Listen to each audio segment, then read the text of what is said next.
Hello. Hey, Joanna. How are you? Hi. I'm good. How about you? Excellent, thank you. I'm just going to jump over to my phone as opposed to through the PC because sometimes we get a bad feedback. We'll find out how everybody else is working as well. Mm-hmm. So I'm just going to jump over. I'll be right.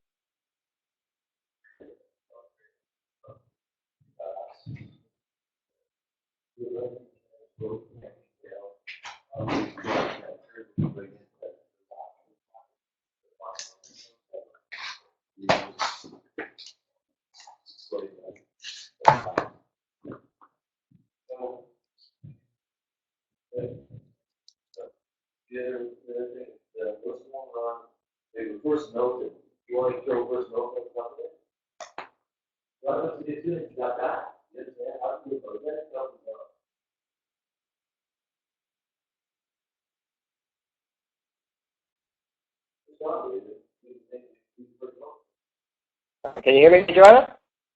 Yes, I can. Perfect. All righty. So is anybody else with you? Not with me, no. No, okay.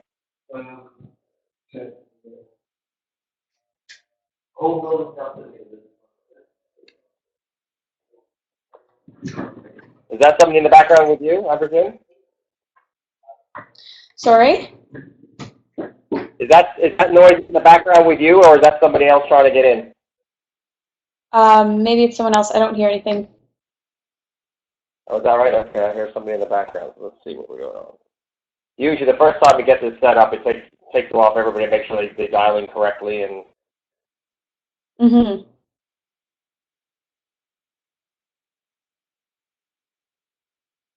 No, it's pretty quiet where I am.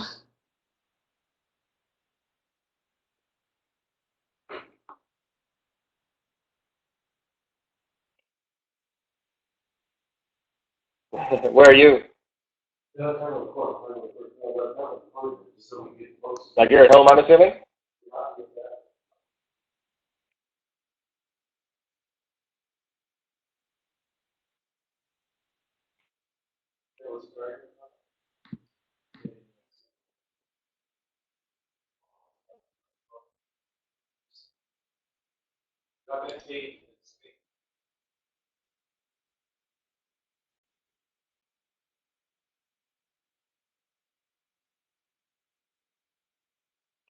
Who else are we expecting, Joanna? Tim, Colin?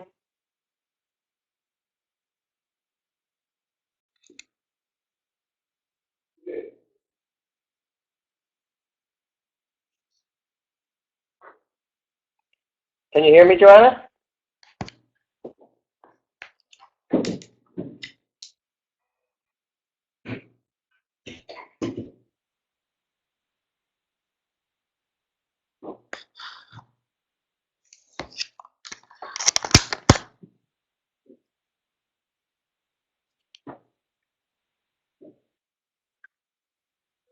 Yes. Can you hear me? Okay, all right. No problem. Mm-hmm.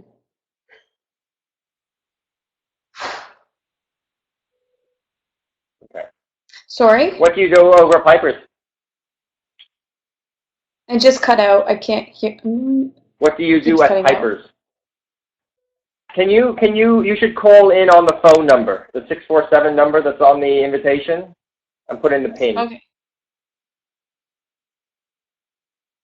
Uh, It's a better quality. just have a phone meeting? Is that- On the invitation, there's a 647 number to call. Oh, yes.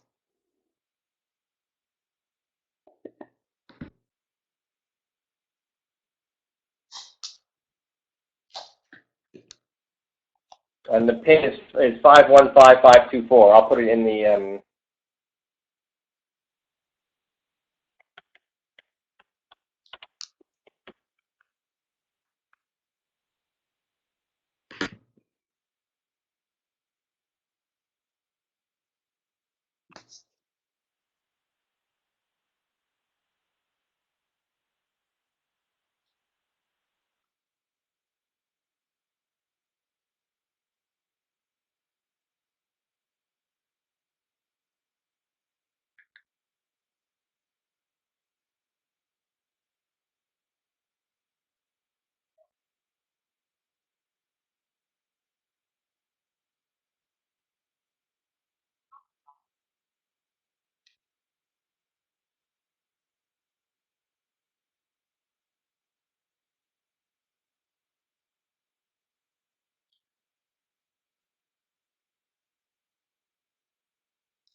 Hello?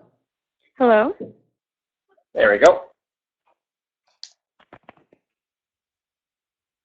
That's better, is it? Yes, it is. Yes, Much better. better. Oh, wait. Oh, wait. No. I have to. You might turn off the microphone on your PC. Yep. Yep. I can see Tim is just showing.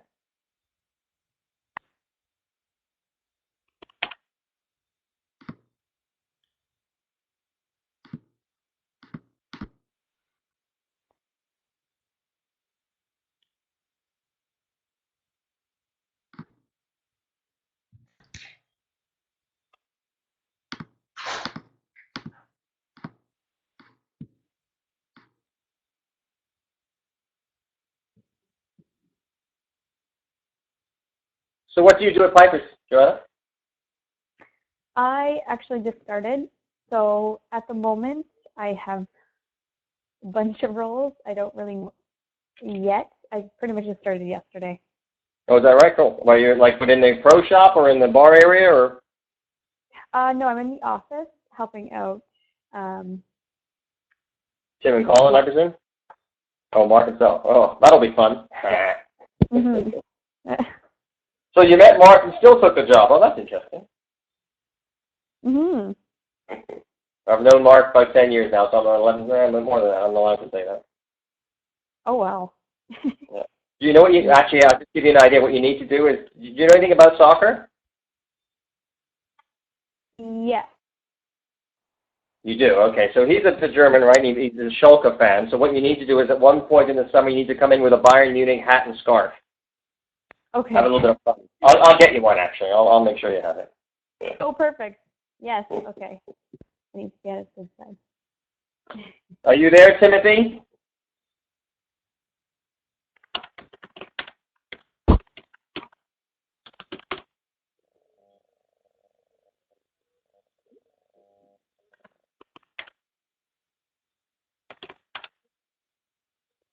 I can see, okay. Should I keep my video on? You don't have to, no. Okay. That's great. I'm going to share my screen with you in a second, but Mhm.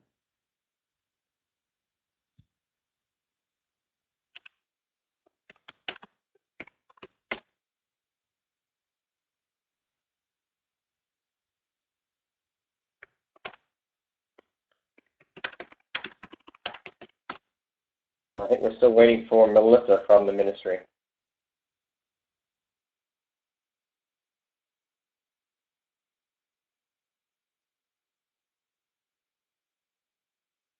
I presume you live close to Piper's then?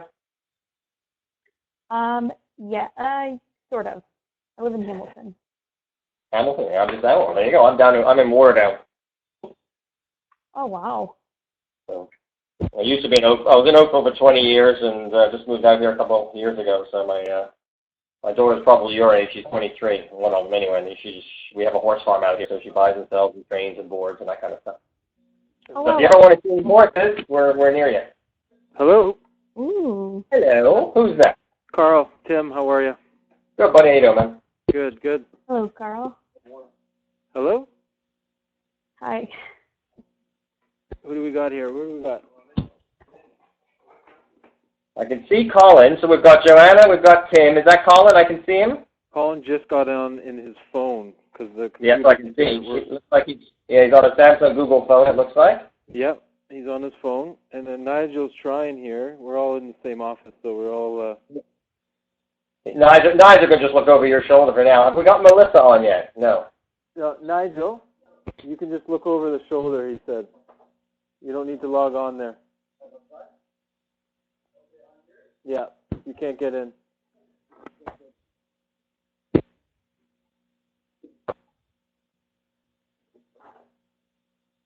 Well, we don't have Melissa on yet from the ministry, right? I don't see her, no. All right, we do need. We'll continue, but we do need her on there for sure. I'm going to start this. Hopefully, she will join us, but I'm actually going to start this just to give you an idea as to what's going on, what I've been talking to Mark about, and the kind of training and stuff that we're talking about. Okay. So can you actually see my screen? I don't know. I see. Yeah. I see, what's supposed to be on there right now? 360-degree marketing training program in a big circle. I see just where we're chatting, and then where it says share, I just see Piper's Heath training. You should see a big screen under the share. Training agenda final. Joanna, you see it? Yes, I do. Huh. Why don't you see it, Tim? Hello. All I see is it says your name, the date, meeting number, and that's it. Okay, but you actually clicked on the link? Are you in the email or something still? No, I'm on the. I see a camera and voice section. I see who's attending on the right. I see the chat below, and then above where it's the chat, I see just your name. It says Piper Heath Training. Share with Facebook, and that's it. Well, that's strange. You should definitely be seeing the screen. Okay,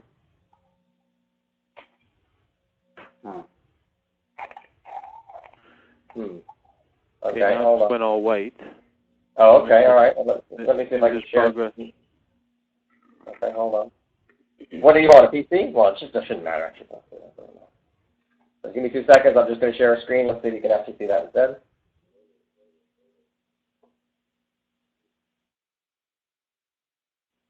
I'm at 31%. Just probably, yeah, just get out of that because it's probably slowing everything else down. I'm here on the phone. Okay, can you guys see my screen now? I just see a white screen. Did it ask you to launch any software when you were clicking? Like allow or launch or anything, just to make sure that the whatever is being used behind the display software is updated? No. Hold on. Use avatar. Can you screen, Joanna? Yes, I can. Yeah. So the new hires got it right. It's the old guys that haven't a clue. Well, when you see what we got to deal with here, computer-wise, Like Atari over here, okay? And our internet, we're in a field. It actually wouldn't work on my work computer. I had to go to my laptop. I have a Mac, so it works on my Mac. Well, I'm on a PC using it, so it should be all right. Nigel, you still on your laptop there? Yeah, it's loading. The Wi-Fi here is pretty weak, so. No, interesting. Okay. 515-524. Pound. That's right. Pound.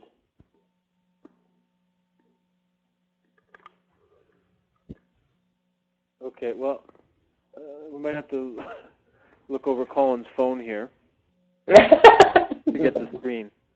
Yeah, no problem. What I really wanted to do is to make sure that we had the ministry person on. I wonder if I can sync this with the TV in here. Cast it. Can I cast it? Okay, so we're going to put you on speaker on one phone and then look over Colin's phone here if you want to get started. All right, no problem. Okay. Should we stay logged in just so that she sees us there, or? Yeah, we'll stay logged in for now. Correct. And I'll just go through. I'll go through the starting of the module. So, all right. So, all right. Everybody good? I'm good. Okay.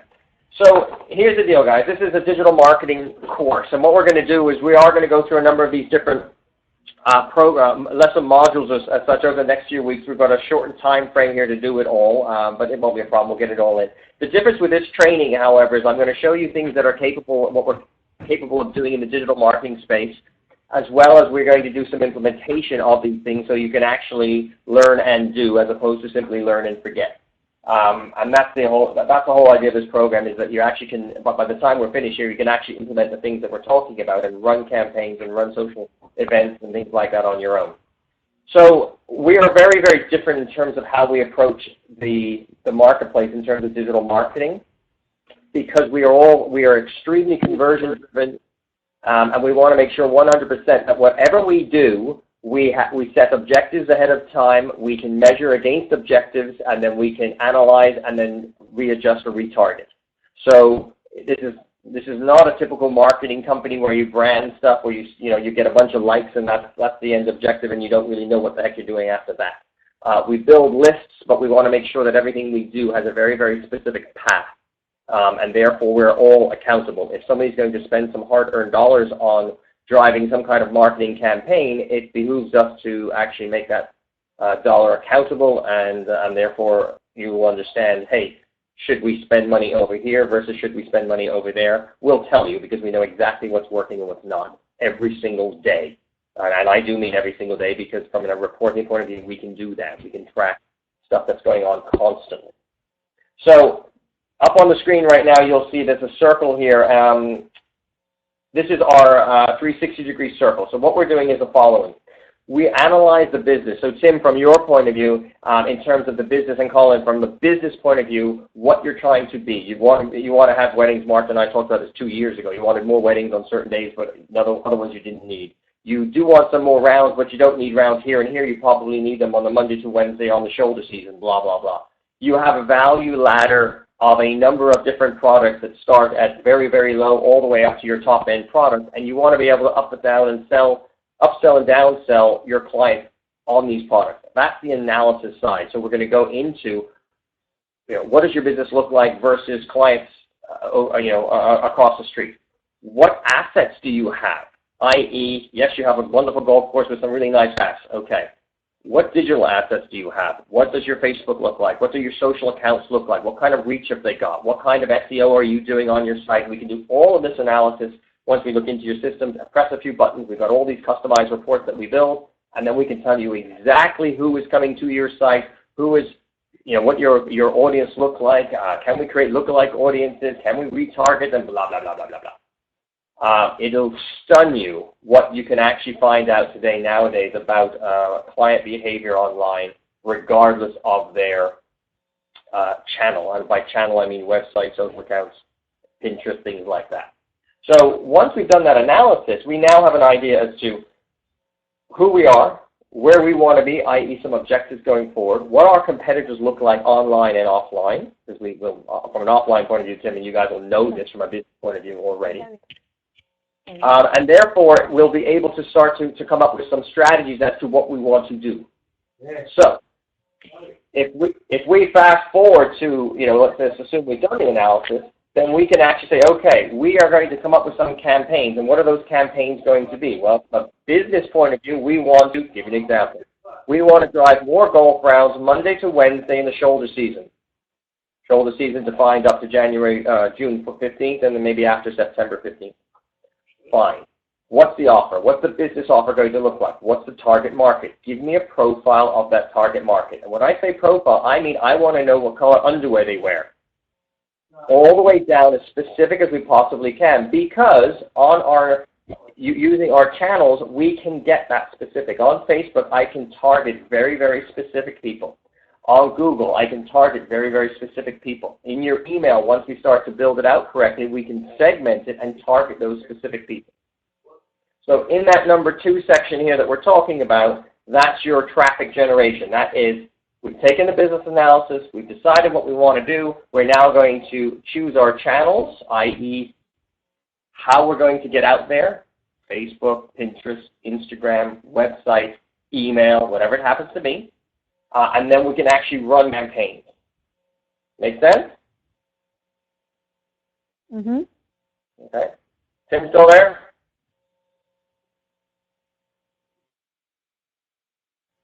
Still there, Tim? Colin? This is Colin. Okay, you're still there. All right, that's fine. We're all still here, but when we put it on speakerphone, I think we get muted. So.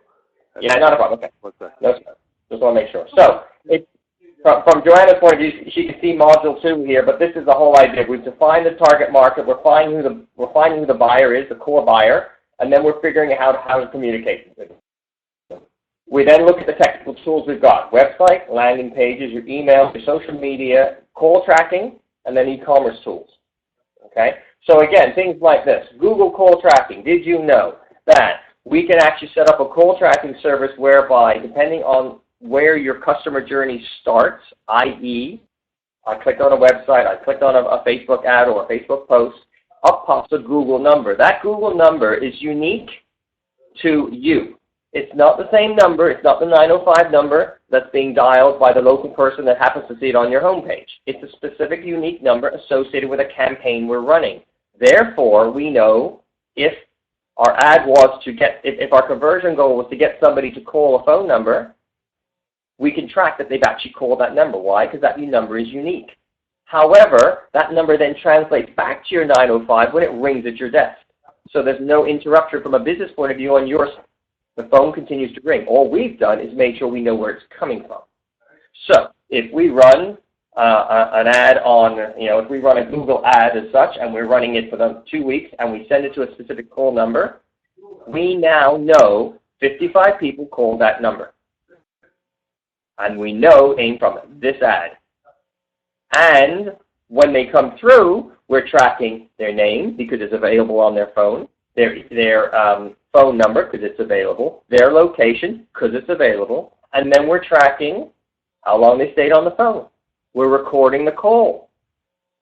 So we can go back and understand from a tracking and conversion point of view, was this successful? And I say that now because I'm just running a whole pile of stuff for Taboo, and we just generated 65 calls in the last few days, of which 20 of them either disconnected or got hung up on.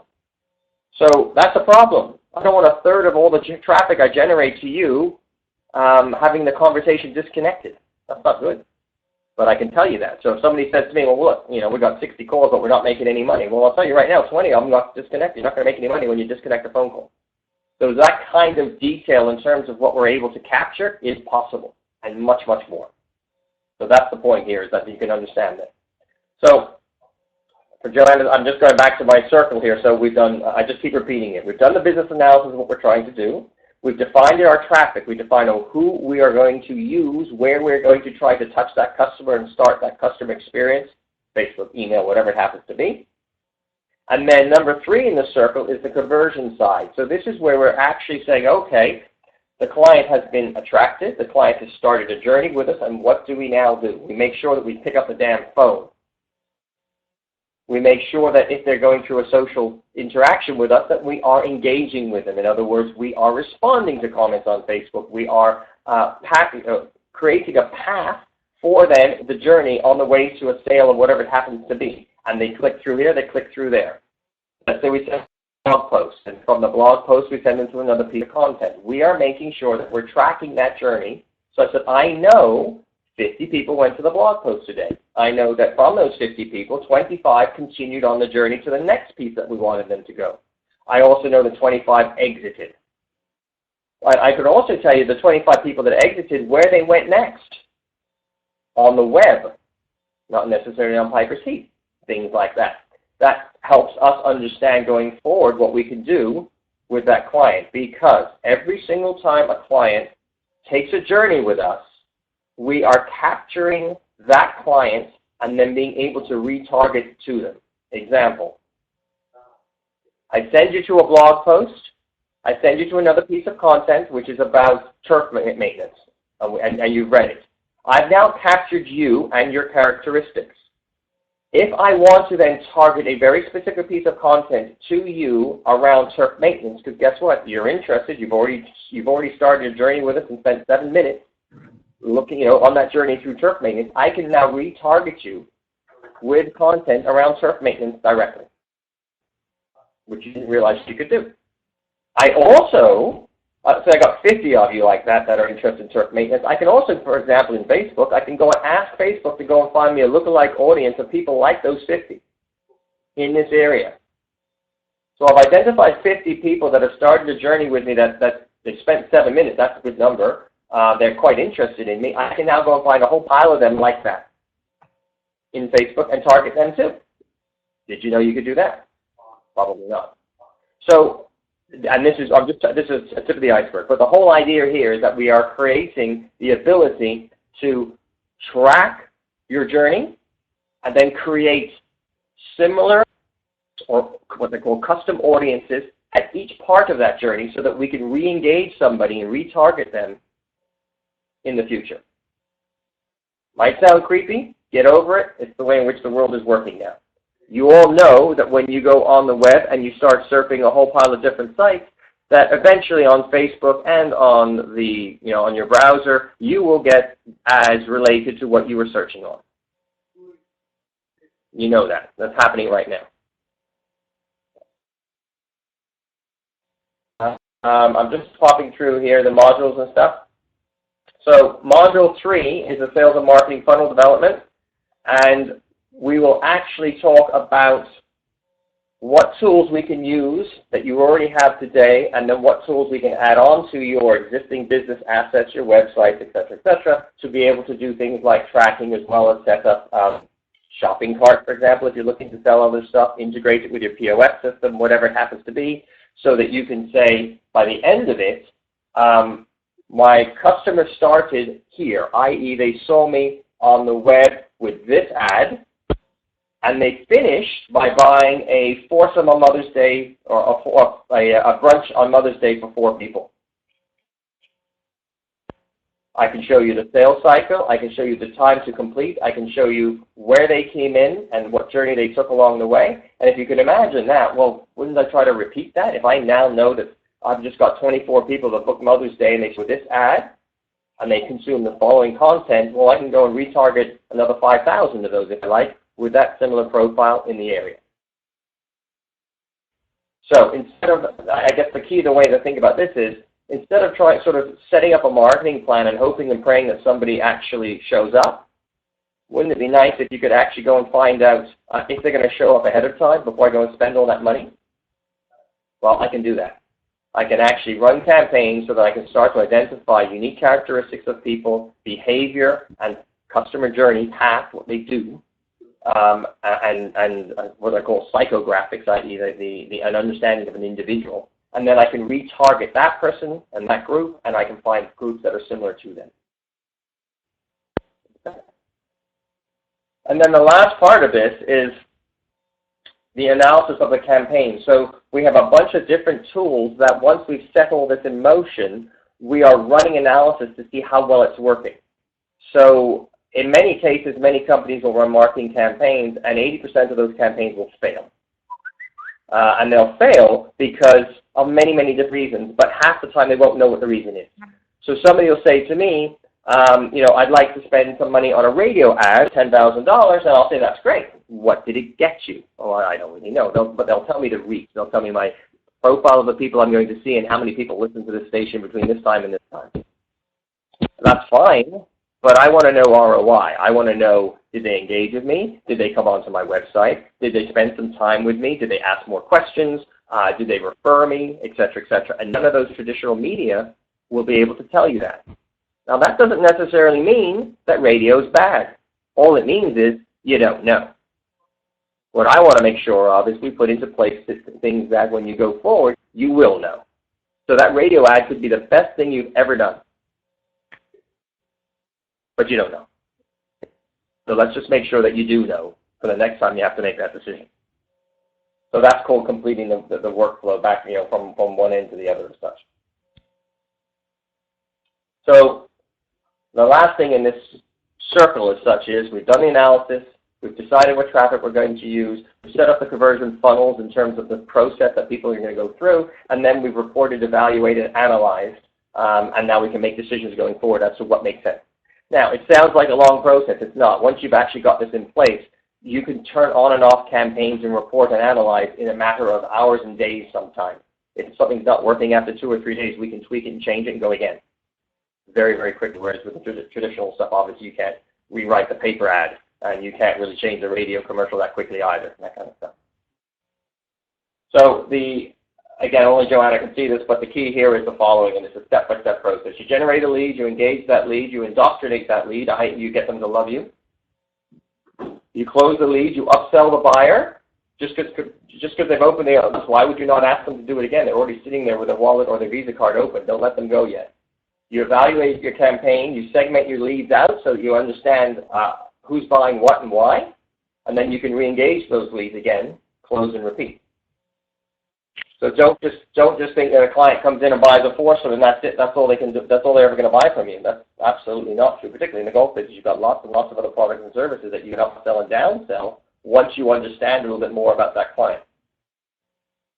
The one caveat to all of this is to be aware that before you can actually ask for the business, you have to earn something from it. You have to earn respect. You have to create what's called equity, a value ahead of time before I ask for something. That's just like in life. If I walked up to Joanna tomorrow and said, hey, you could come and take my digital marketing class, she hasn't met me, doesn't know me from Adam. I haven't added any value. I haven't created a relationship before I can ask for buy now button, buy my business, do something with me on a business side. So this is extremely important with respect to anything we do here, is that you're building what's called relational equity first before you ask them to open their wallet or even give you an email. Because I would suggest, Joanna, if an email pops up right now, if a Facebook ad pops up right now on your news feed and it says, for more information on something you might be interested in, click here and give me your email, you're going to go, I don't think so. Not yet. It's not until somebody's actually proven a little bit of value to you first that you'll actually say, okay, I'm going to give you something. Could be an email, could be a phone number, could be any kind of other future interaction. All righty? Mm-hmm. Just going to end the sharing here for a second. So you still can't see anything, guys, or can you see that presentation or not? Yeah, we're good. Okay. All right, so the last thing I'm just going to pull up here is a generic experience. Okay, can you hear me? Yep. Okay. All right, so I've got an image up here. Can you see this image? You can see this image, right? Yeah? Yes. Okay. So right across the top here is lead generation. These are your traffic sources that we actually go to market. So you're going to run an email campaign to an existing list. You're going to run traffic to your website. You might go and pay for Google clicks. You can go and do a trade show, which is traditional. All of these things are called lead generation, and they bring individuals into a sales funnel at the top. In other words, I want to have as many people thinking about pipers and their stuff as possible, and therefore you're going to bring as many people into there as you possibly can. Once you've run those around, you're then going to create indoctrination and content pieces that are going to get them to like you and qualify them more. So I am not asking Joanna for the email yet. I am actually giving her more and more value to say, trust me, this stuff is really cool. You're going to like it. By the time I ask you for something, we've created a relationship. That goes all the way down to the point you're actually asking for business. Business could be a wedding, a men's night entry. It could be an event. It could be a golf round.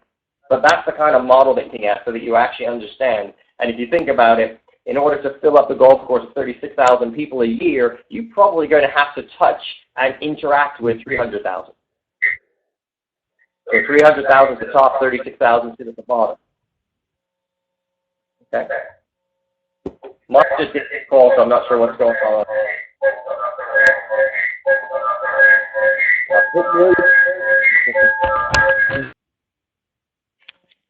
There you go. All right, I'm going to stop there, guys, now, because that's sort of an understanding as to the opening, how this program works. And then as part of this program, we sort of break it down and go into the specific pieces. But there's a bunch of homework as well that we go back and forth with, so that you can actually understand from your point of view the questions that need to be answered on your time. They're not that complicated, but you'll understand them. And once we get through that, then we can actually sort of break down a little bit more of the strategy and stuff. I can also do, this is a blended training, so there will be stuff that we can do a whiteboard on property on 30 minutes, obviously, as you guys know. So I'll pop by and we'll do some whiteboarding of stuff as well so that you guys can look at things. The key, I think, going forward from your point of view is going to be on a day-to-day activity basis. When you're at the job, there are things that you should be thinking about with respect to content creation, what's really cool that's going on around you and your property, things that we're going to use as we build content out to actually send out to subscribers and start to build lists, et cetera, et cetera. The ACE challenge is something as well that would fit directly into this. That becomes not only a product, but a traffic source that generates traffic for pipers as well as other golf properties and vice versa. Okay? I think that's about it. I'm going to close that in. Anybody got any questions at this point? All good? No, I'm good. All good? All right, sounds good. All right, I'll chat with Mark, and this recording I'll make as well. And then we'll start training again in the future.